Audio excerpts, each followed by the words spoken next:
నమస్కారం BTV news కి స్వాగతం. ఈనాటి ముఖ్యాంశాలు. ముఖ్యమంత్రి చంద్రబాబు అధ్యక్షతన మంత్రి మండలి సమావేశం నిర్వహణ. ఈ సమావేశంలో పలు కీలక అంశాలపై మంత్రులతో సీఎం చర్చ. ప్రధానంగా జిల్లాల పునర్విభజనపై చర్చించిన వైనం. గత 18 నెలలుగా ఏపీలో సుపరిపాలన అందిస్తున్నామని మంత్రి అనగాని సత్యప్రసాద్ వెల్లడి. వైసీపీ హయాంలో జారీ చేసిన జీవోలు ప్రజలకు ఓపెన్ డొమైన్లో అందుబాటులో ఉండేవి కావని, ఇప్పుడు తమ ప్రభుత్వంలో పారదర్శక పాలన అమలు చేస్తున్నామని వ్యాఖ్య. ఎస్సీ సప్లాన్ నిధుల వినియోగంపై నోడల్ ఏజెన్సీ సమావేశం నిర్వహణ. సమావేశానికి పలువురు హెచ్ఓడీలు గైర్హాజరు కావడంపై మంత్రి డిఎస్ బివి స్వామి ఆగ్రహం. హెచ్ఓడీలు సమావేశానికి రాకపోవడం వలన బలహీన వర్గాల ప్రజల పట్ల వారికున్న నిర్లక్ష్యానికి అద్దం పడుతుందని మంత్రి వ్యాఖ్య. నూతన సంవత్సరం వేడుకల సందర్భంగా నగరంలో పోలీసుల పలు ఆంక్షలు విధించిన వైనం. ఈ ఆంక్షలను అతిక్రమిస్తే చర్యలు తప్పవని నగర సిపి రాజశేఖర్ బాబు హెచ్చరిక. ముఖ్యమంత్రి చంద్రబాబు అధ్యక్షతన మంత్రి మండలి సమావేశం జరిగింది. ఈ సమావేశంలో పలు కీలక అంశాలపై మంత్రులతో సీఎం చర్చించారు. ప్రధానంగా జిల్లాల పునర్విభజనపై చర్చించారు. ఆంధ్రప్రదేశ్ సచివాలయంలో ముఖ్యమంత్రి చంద్రబాబు నాయుడు అధ్యక్షతన సోమవారం నిర్వహించిన రాష్ట్ర మంత్రివర్గ సమావేశం అత్యంత ప్రాధాన్యతను సంతరించుకుంది. ఈ సమావేశంలో రాష్ట్ర పరిపాలనకు సంబంధించి అనేక కీలక అంశాలపై విస్తృతంగా చర్చ జరిగింది. ముఖ్యంగా జిల్లాల పునర్విభజన, పరిపాలన మార్పులు, రెవెన్యూ, పోలీసు వ్యవస్థల సరిపోలిక, అలాగనే కొన్ని ప్రాంతాల అభివృద్ధి అంశాలు ఈ సమావేశంలో ప్రధానంగా ప్రస్తావనకు వచ్చాయి. సీఎం చంద్రబాబు ఈ సమావేశంలో మంత్రులకు, ఉన్నతాధికారులకు కీలక సూచనలు చేశారు. రాష్ట్ర పరిపాలన మరింత సమర్థవంతంగా ఉండాలని, భౌగోళిక, జనాభా, పరిపాలన అవసరాలకు అనుగుణంగా జిల్లాల నిర్మాణం ఉండాలని సీఎం అభిప్రాయపడ్డారు. ఈ నేపథ్యంలో జిల్లాల పునర్విభజన అంశం కీలకంగా మారింది. గత 18 నెలలుగా ఏపీలో సుపరిపాలన అందిస్తున్నామని మంత్రి అనగాని సత్యప్రసాద్ తెలిపారు. వైసీపీ హయాంలో జారీ చేసిన జీవోలు ప్రజలకు ఓపెన్ డొమైన్ లో అందుబాటులో ఉండేవి కావని, ఇప్పుడు తమ ప్రభుత్వంలో పారదర్శక పాలన అమలు చేస్తున్నామని పేర్కొన్నారు. అమరావతిలోని ఆంధ్రప్రదేశ్ సచివాలయంలో ముఖ్యమంత్రి నారా చంద్రబాబు నాయుడు అధ్యక్షతన సోమవారం మంత్రివర్గ సమావేశం నిర్వహించారు. ఈ సమావేశంలో రాష్ట్ర పరిపాలనకు సంబంధించిన పలు కీలక అంశాలపై విస్తృతంగా చర్చ జరిగింది. ఈ సమావేశంలో తీసుకున్న నిర్ణయాలను మంత్రి అనగాని సత్యప్రసాద్ మీడియాకు వెల్లడించారు. గత 18 నెలలుగా ఏపీలో సుపరిపాలన అందిస్తున్నామని తెలిపారు. వైసీపీ హయాంలో జారీ చేసిన జీవోలు ప్రజలకు ఓపెన్ డొమైన్ లో అందుబాటులో ఉండేవి కావని, ఇప్పుడు తమ ప్రభుత్వంలో పారదర్శక పాలన అమలు చేస్తున్నామని ఈ సందర్భంగా పేర్కొన్నారు. అలాగే స్మార్ట్ మీటర్లను ముందుగా ప్రభుత్వ కార్యాలయాల్లో ఏర్పాటు చేయాలని నిర్ణయం తీసుకున్నట్లు పేర్కొన్నారు. ఎందుకంటే పోలవరం అనేది ఒక నాడి అని చెప్పి, జీవనాడి అని చెప్పి చెప్పుకున్నాం కాబట్టి ఆ పేరు ఉండాలన్న లక్ష్యంతో పోలవరం జిల్లాగా ఒకటి ఏర్పాటు చేసి రంపచోడవరం నియోజకవర్గాన్ని దాన్ని అభివృద్ధి చేయాలని చెప్పేసి, అలాగే ఎక్కడైతే పోలవరం విలేజ్ ఉందో దాన్ని కూడా రాబోయే రోజుల్లో అభివృద్ధి చేసి ఆ ప్రాంతానికి కూడా రెవెన్యూ పరంగా కూడా ఒక డివిజన్ ఇవ్వాలని చెప్పేసి కూడా ముఖ్యమంత్రి గారు కాంక్షించారు. అది రాబోయే రోజుల్లో కూడా చేయాలని చెప్పేసి చేస్తా ఉన్నాం. దాదాపుగా 25 మార్పులతో మనకి ఈ 17 జిల్లాలు మనం చేశాము. గూడూరులో నుండి 3 మండలాల్ని నెల్లూరులో తీసుకురావటం. ఎప్పటి నుంచో గూడూరు ప్రజలు నెల్లూరుకి చాలా దగ్గరగా ఉన్నాం, మేము తప్పకుండా అటు వెళ్ళాలని చెప్పేసి వారు కోరారు. అందుకనే కోట, చిలకూరు మండలం, గూడూరు మండలం మనం నెల్లూరుకు తీసుకొస్తా ఉన్నాం. అలాగే కింద ఉన్నటువంటి 2 మండలాన్ని మనం తిరుపతిలో పెడతా ఉన్నాం. దాని ద్వారా ఏమవుతుందంటే దుగ్గరాజపట్నం పోర్ట్ కిందకు ఉంటుంది తిరుపతి జిల్లాలో. ఏదో రంపచోడవరం ముందు ముఖ్యంగా చెప్పాను నేను, ట్రైబల్స్ వారి యొక్క అభివృద్ధి అనేది ఎక్కడ కూడా కుంట పడకూడదు, అక్కడ మంచి పరిపాలన లక్ష్యంతోనే ఒకే పార్లమెంట్ లో 3 జిల్లాలు అయినప్పటికీ కూడా అది తప్పకుండా ఏర్పాటు చేయాల్సిన అవసరం ఉంది అనే లక్ష్యంతోనే ఈ కార్యక్రమం చేపట్టారు. రంపచోడవరం అలాగే ముంపు ప్రాంతంలో ఉన్నటువంటి ఆ మండలాలు కూడా తప్పకుండా చేయాలి, అభివృద్ధి చేయాలి లక్ష్యంగా రంపచోడవరంని ఒక మంచి జిల్లాగా మనం ఈరోజు చేయడం జరిగింది. అలాగే సామర్లకోట మండలాన్ని పెద్దాపురంకి మార్చడం, అంటే కలిపి అటు మండలం మార్చడం. మండపేట ప్రజలు ఎప్పటి నుంచో కాంక్షిస్తా ఉన్నారు, రాజమండ్రి కూతవేటి దూరంలో ఉంటాం మేము, రాజమండ్రిలో మమ్మల్ని కలపాలనేది. అది గతంలో చాలా రిప్రజెంట్ వచ్చినాయి, అవి కూడా చేయడం జరిగింది. ఏదైతే మనకి వెస్ట్ గోదావరిలో ఉన్నటువంటి పెనుగొండ గ్రామాన్ని వాసవి పెనుగొండగా మార్చాలని చెప్పేసి ఎప్పటి నుంచో కాంక్షిస్తా ఉన్నారు. ఎందుకంటే అక్కడ వాసవి మాత జన్మస్థలం అని చెప్పేసి వారు కోవడం జరిగింది. ఆ పేరు కూడా మార్పిడి కూడా ఈ రోజు కేబినెట్ లో ఆమోదం పొందడం జరిగింది. అద్దంకి నియోజకవర్గం బాపట్ల నుంచి ప్రకాశం జిల్లాలోకి, అలాగే నూతనంగా రెవెన్యూ డివిజన్ ఏర్పాటై దర్శి నియోజకవర్గం మొత్తం కూడా నిన్న అంటే చాలా చూసామని మధ్యలో దొనకొండ అటు వెళ్తుంది, ఇటు మొత్తం దర్శి నియోజకవర్గం కూడా అద్దంకి సబ్ డివిజన్ లో ఉండి ప్రకాశం జిల్లాలో ఉండే విధంగా ఏర్పాటైంది. మార్కాపురం, కనిగిరి, ఎర్రగొండపాలెం, అలా గిద్దలూరు కలిపి నూతన జిల్లా ఏదైతే ఎప్పటి నుంచో అందరూ కాంక్షిస్తా ఉన్నారు ప్రాంత ప్రజలు, వాళ్ళందరి కళలు సాకారం అయ్యే విధంగా ఒక అభివృద్ధి చేయబడే విధంగా ఈ యొక్క కార్యక్రమం చేయడం జరిగింది. పూర్తి నియోజకవర్గాలు మార్కాపురం, గిద్దలూరు, కనిగిరి, వెలగపూడి సచివాలయంలో ఎస్సీ సప్లాన్ నిధుల వినియోగంపై నోడల్ ఏజెన్సీ సమావేశం నిర్వహించడం జరిగింది. సమావేశానికి పలువురు హెచ్ఓడీలు గైర్హాజరు కావడంపై మంత్రి డిఎస్బివి స్వామి ఆగ్రహం వ్యక్తం చేశారు. హెచ్ఓడీలు సమావేశానికి రాకపోవడం వలన బలహీన వర్గాల ప్రజల పట్ల వారికున్న నిర్లక్ష్యానికి అద్దం పడుతుందని మంత్రి డోలా బాల వీరాంజనేయ స్వామి వ్యాఖ్యానించారు. హెచ్ఓడీలు సమావేశానికి ఎందుకు రారు? సాంఘిక సంక్షేమ శాఖ అంటే అధికారులకు అంత చిన్న చూపా అని ఆయన ప్రశ్నించారు. హెచ్ఓడీలు తప్పనిసరిగా నోడల్ ఏజెన్సీ సమావేశానికి హాజరు కావాలని ఆదేశాలు జారీ చేశారు. ఎస్సీ సప్లాన్ నిధులు 100% ఖర్చు చేయాలని, ఎస్సీ సప్లాన్ నిధుల వినియోగంలో అలసత్వం వహిస్తే సహించేది లేదని హెచ్చరించారు. ఆంధ్రప్రదేశ్ ను క్రీడాంధ్రప్రదేశ్ గా తీర్చిదిద్దేందుకు ముఖ్యమంత్రి చంద్రబాబు నాయుడు కృషి చేస్తున్నారని, ఆ కార్యక్రమంలో క్రీడాకారులు కూడా భాగస్వాములు కావాలని ఎంపీ కేశినేని శివనాథ్, ఎమ్మెల్యే గద్దె రామ్మోహన్ పిలుపునిచ్చారు. సీఎం చంద్రబాబు నాయుడు క్రీడాకారులకు ప్రోత్సాహం అందించాలనే ఉద్దేశంతోనే నగదు బహుమతుల్ని భారీగా పెంచడం జరిగిందని తెలిపారు. గవర్నమెంట్ పాలిటెక్నిక్ కాలేజీలో డిసెంబర్ 29 నుంచి డిసెంబర్ 30 వరకు జరిగే ఉమ్మడి కృష్ణా జిల్లాల inter polytechnic sports regional sports meet 2025-26ను ముఖ్య అతిథులుగా హాజరైన ఎంపీ కేశినేని శివనాథ్, ఎమ్మెల్యే గద్దె రామ్మోహన్ క్రీడా జ్యోతి వెలిగించి ఈ పోటీలను ప్రారంభించారు. ఈ సందర్భంగా ఎంపీ కేశినేని శివనాథ్ మాట్లాడారు. ఉమ్మడి కృష్ణా జిల్లాల inter polytechnic sports regional sports meet లో పాల్గొన్న క్రీడాకారులకు శుభాకాంక్షలు తెలియజేశారు. సీఎం చంద్రబాబు విద్యార్థుల ఎడ్యుకేషన్ తో పాటు క్రీడల్లో కూడా రాణించే విధంగా చర్యలు తీసుకుంటున్నట్లు తెలిపారు. విజయవాడలో జరిగిన జాతీయ స్థాయి సీనియర్ బ్యాడ్మింటన్ టోర్నీలో మహిళల సింగిల్స్ విభాగంలో నగరానికి చెందిన సూర్య చరిష్మా విజయం సాధించి యువ క్రీడాకారులకు స్ఫూర్తి అందించిందని చెప్పారు. సీఎం చంద్రబాబు నాయుడు క్రీడాకారులకి ప్రోత్సాహం అందించాలనే ఉద్దేశంతోనే నగదు బహుమతుల్ని భారీగా పెంచడం జరిగిందని చెప్పారు. ఎన్టీఆర్ జిల్లాలోని ప్రభుత్వ పాఠశాలల్లోని మైదానాలు తన సొంత నిధులతో కేశినేని ఫౌండేషన్ ద్వారా అభివృద్ధి చేయడం జరిగిందని తెలిపారు. మనం చూస్తున్నాం, విజయవాడ నగరంలో ఏ క్రీడా కార్యక్రమాలు ఉన్నా నేను కానీ ఎమ్మెల్యే గారు కానీ తప్పకుండా పాటించి విద్యార్థుల్లో క్రీడా స్ఫూర్తిని పెంచడం, అన్నిటికన్నా ముఖ్యంగా ఇవాళ క్రీడల్లో పోటీతత్వం ఏ విధంగా నెలకొందో రేపు రాబోయే కాలంలో వారి చదువుల్లో కూడా ఒక స్పోర్ట్స్ మ్యాన్కి ఒక పోటీతత్వం ఉంటుంది. అదేవిధంగా డెవలప్ చేయడానికి గౌరవ ముఖ్యమంత్రి వర్యులు క్రీడాంధ్రప్రదేశ్ చేయాలనే కోరికతో ఉన్నారు. దానికి విజయవాడ నగరం నుంచి ఇవాళ ఎంతోమంది యువ క్రీడాకారుల స్ఫూర్తే. నిన్న కూడా చూసాం, నేషనల్ బ్యాడ్మింటన్ ఛాంపియన్షిప్లో కూడా ఆంధ్ర వ్యక్తులు గెలవడం జరిగింది. అందరూ చక్కగా క్రీడలు ఆడి చక్కగా చదువుకుని క్రీడాంధ్రప్రదేశ్ చంద్రబాబు నాయుడు గారి కార్యక్రమంలో అందరం భాగస్వాములు కావాలని వచ్చిన క్రీడాకారులందరినీ కోరుకుంటూ అందరికీ శుభాభినందనలు తెలియజేసుకుంటాం. నూతన సంవత్సర వేడుకల సందర్భంగా నగరంలో పోలీసులు పలు ఆంక్షలు విధించారు. ఈ ఆంక్షలని అతిక్రమిస్తే చర్యలు తప్పవని నగర సిపి రాజశేఖర్ బాబు హెచ్చరించారు. కొత్త సంవత్సర వేడుకల సందర్భంగా నగరంలో ఎక్కడా ఎటువంటి అవాంఛనీయ సంఘటనలు జరగకుండా విజయవాడ నగర పోలీసులు పటిష్టమైన చర్యలు చేపట్టారు. డిసెంబర్ 31వ తేదీ అర్ధరాత్రి జరగనున్న న్యూ ఇయర్ వేడుకలపై పలు ఆంక్షలు విధించినట్లు నగర పోలీస్ కమిషనర్ రాజశేఖర్ బాబు వెల్లడించారు. జనవరి 13వ తేదీ వరకు రాత్రి వేళల్లో అన్ని ఫ్లైఓవర్లు, ముఖ్యమైన రహదారులు మూసివేస్తున్నట్లు తెలిపారు. రహదారులపై అర్ధరాత్రి న్యూ ఇయర్ వేడుకల నిర్వహణను నిషేధించినట్లు తెలిపారు. మద్యం తాగి వాహనాలు నడిపితే కఠిన చర్యలు తీసుకుంటామని హెచ్చరించారు. బెంజ్ సర్కిల్, కనకదుర్గ ఫ్లైఓవర్లను రాత్రి వేళల్లో పూర్తిగా మూసివేస్తామని ప్రకటించారు. గ్రూపులుగా చేరి రహదారులపై కేక్ కట్ చేయడాన్ని నిషేధించినట్లు వివరించారు. ఎవరైనా హద్దులు దాటి వ్యవహరిస్తే కేసులు నమోదు చేస్తామని చెప్పారు. వాహనాల సైలెన్సర్లు తీసి నడిపే వారిపై కేసు నమోదు చేస్తామని అన్నారు. అర్ధరాత్రి నుంచి నగర వ్యాప్తంగా డ్రంక్ అండ్ డ్రైవ్ తనిఖీలు నిర్వహిస్తామని అన్నారు. విజయవాడ నగరాన్ని మరింత అభివృద్ధి చేసే దిశగా ముఖ్యమంత్రి సహకారంతో భారీ ప్రణాళికలు సిద్ధం చేసినట్లు తూర్పు ఎమ్మెల్యే గద్దె రామ్మోహన్ వెల్లడించారు. కరెన్సీ నగర్ ప్రాంతంలో మౌలిక సదుపాయాల కల్పనకు ప్రాధాన్యత ఇస్తున్నామని, నగరం మొత్తం మీద అండర్ గ్రౌండ్ మరియు స్మార్ట్ వాటర్ డ్రైనేజ్ పనుల కోసం ముఖ్యమంత్రి సుమారు 1500 కోట్ల రూపాయలతో డిపిఆర్ సిద్ధం చేయిస్తున్నారని చెప్పారు. విజయవాడ తూర్పు నియోజకవర్గ పరిధిలోని 3వ డివిజన్ కరెన్సీ నగర్ ఆంజనేయ స్వామి గుడి సమీపంలోని బొప్పన ఉషారాణి రోడ్డు ప్రాంతంలో ప్రజా సమస్యలపై స్థానిక ఎమ్మెల్యే గద్దె రామ్మోహన్ పర్యటించారు. ప్రజా సమస్యల్ని అడిగి తెలుసుకున్న ఆయన ఈ సందర్భంగా రోడ్డు పనులకు శంకుస్థాపన చేశారు. అనంతరం ఎమ్మెల్యే మాట్లాడుతూ కరెన్సీ నగర్ ప్రాంతం ప్రస్తుతం ఇల్లు మరియు అపార్ట్మెంట్ల నిర్మాణానికి అత్యంత అనువైన ప్రాంతంగా మారిందని, అందుకే ఇక్కడ మౌలిక సదుపాయాల కల్పనకు ప్రాధాన్యత ఇస్తున్నట్లు తెలిపారు. గత 1.5 ఏళ్లలో ఈ ప్రాంతంలో రికార్డు స్థాయిలో రోడ్లు నిర్మించామని, టవర్ లైన్ రోడ్డు నిర్మాణంతో ఈ ప్రాంత రూపురేఖలే మారిపోయాయని ఆయన చెప్పారు. నగరాన్ని మరింత మరింత అభివృద్ధి చేసే దిశగా ముఖ్యమంత్రి సహకారంతో భారీ ప్రణాళికలు సిద్ధం చేసినట్లు ఎమ్మెల్యే వెల్లడించడం జరిగింది. ఈ రహదారుల వలన విజయవాడకు వచ్చే ప్రయాణికులకు ట్రాఫిక్ కష్టాలు తొలగి ప్రయాణం సులభతరం అవుతుందని ఈ సందర్భంగా వివరించారు.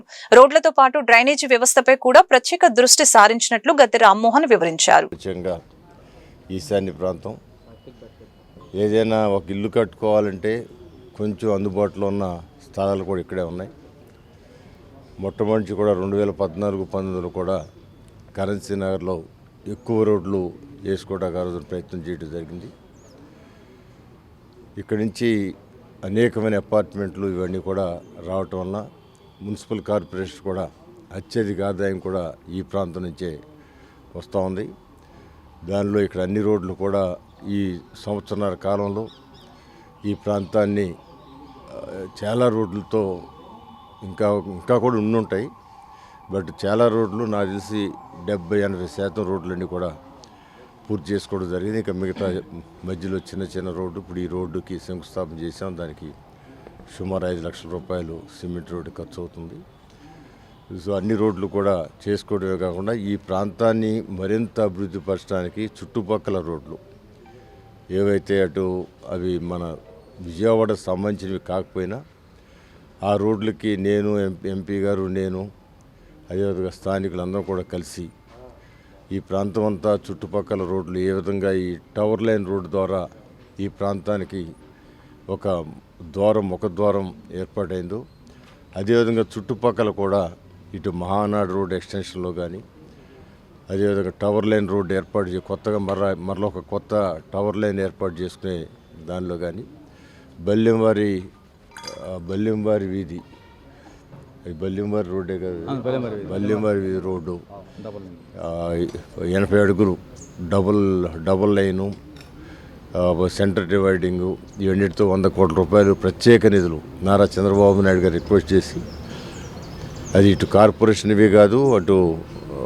తాడిగడపే కాదు. రాష్ట్రంలో దళితులపై జరుగుతున్న దాడులు అన్యాయాలని అడ్డుకోవడానికి రాజ్యాంగబద్ధమైన పోరాటమే ఏకైక మార్గమని రిపబ్లికన్ పార్టీ ఆఫ్ ఇండియా రాష్ట్ర అధ్యక్షులు ఉప్పులేటి దేవి ప్రసాద్ అన్నారు.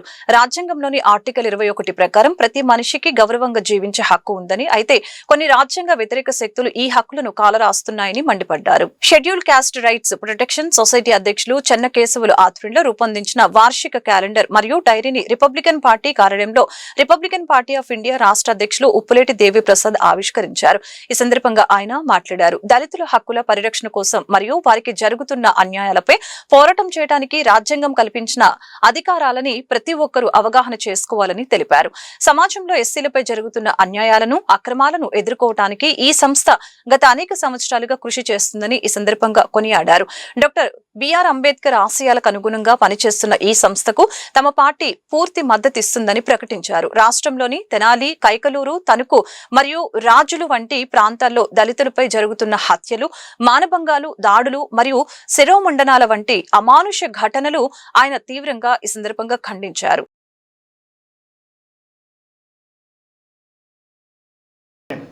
జై సంవిధాన్, జై సంవిధాన్, జై సంవిధాన్, జై సంవిధాన్.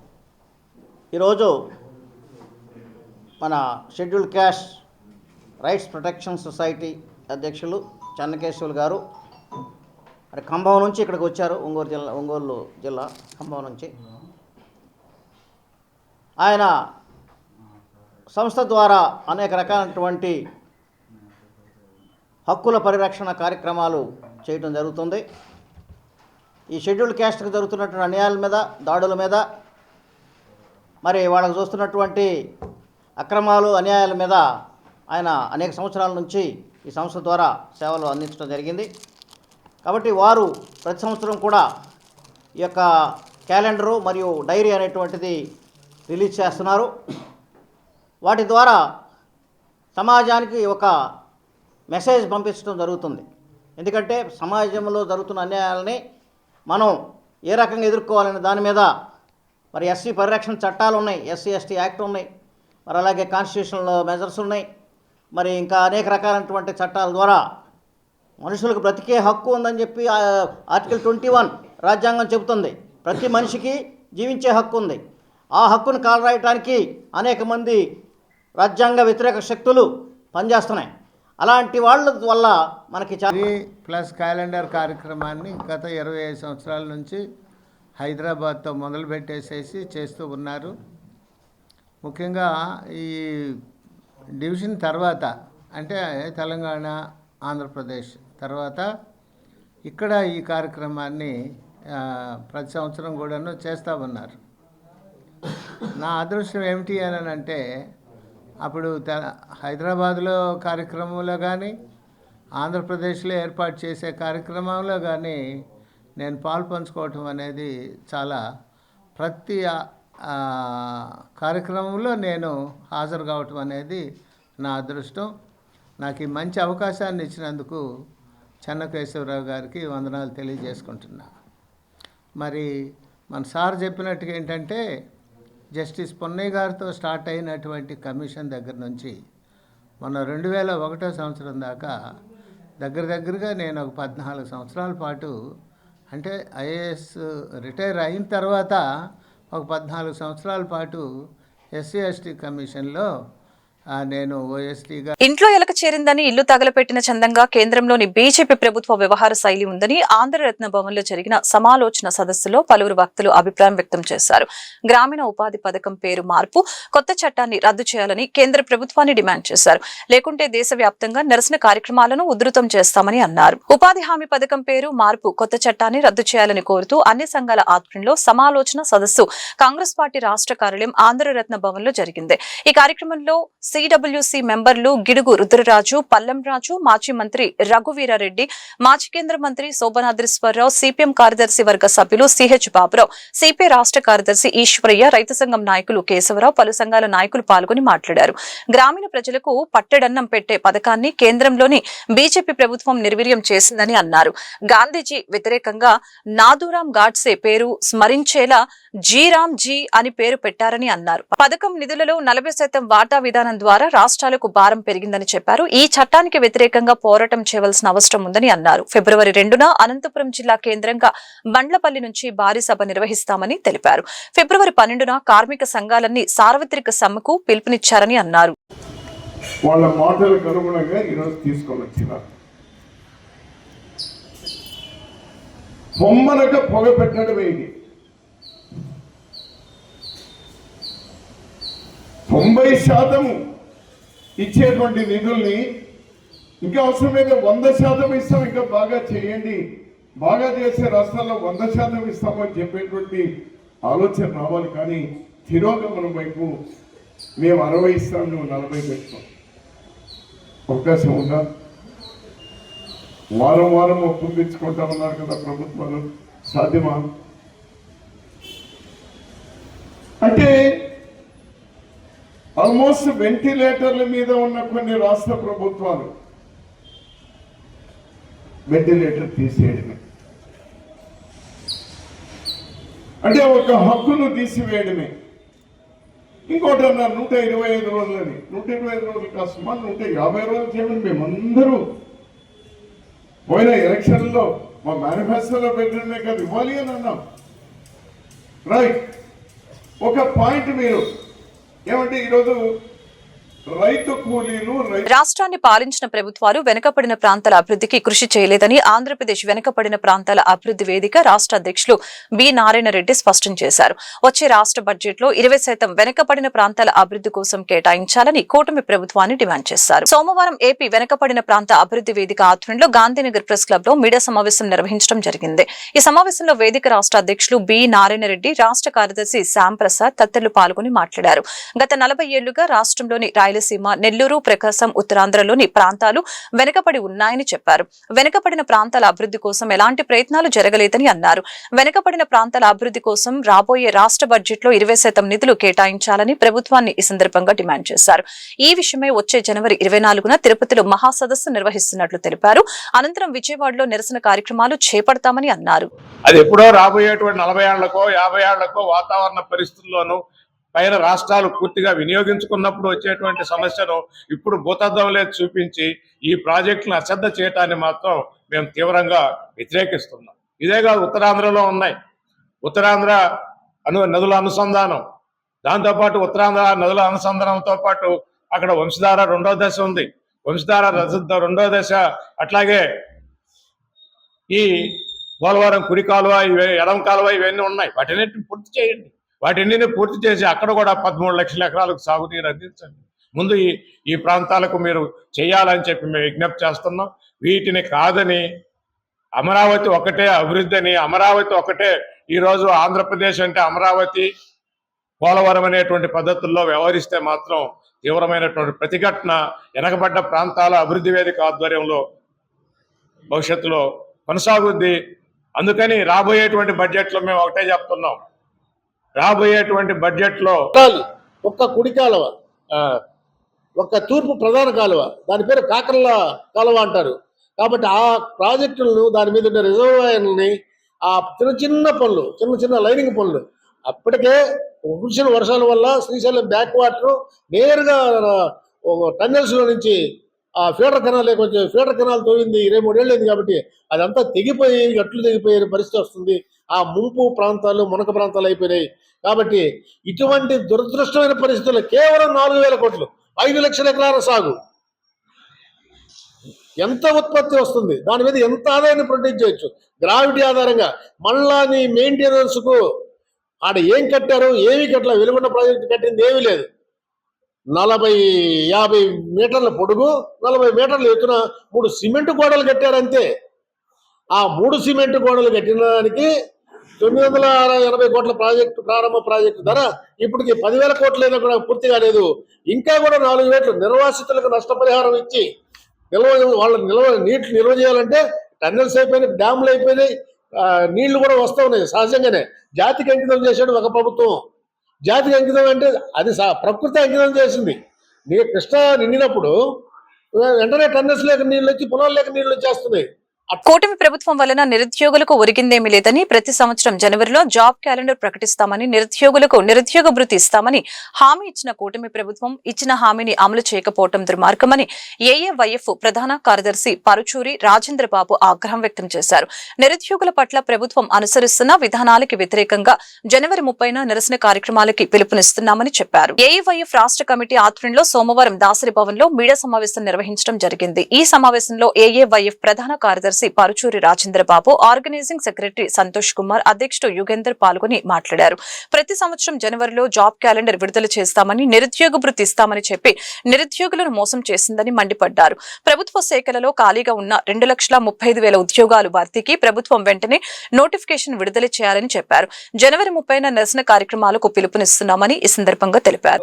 రాష్ట్ర ప్రధాన కార్యదర్శి కూటమి ప్రభుత్వం అధికారంలోకి రావడం కోసం యువగలం పాదయాత్ర ద్వారా నిరుద్యోగులందరికీ జనవరి 1వ తారీఖున జాబ్ క్యాలెండర్ ప్రకటిస్తాము.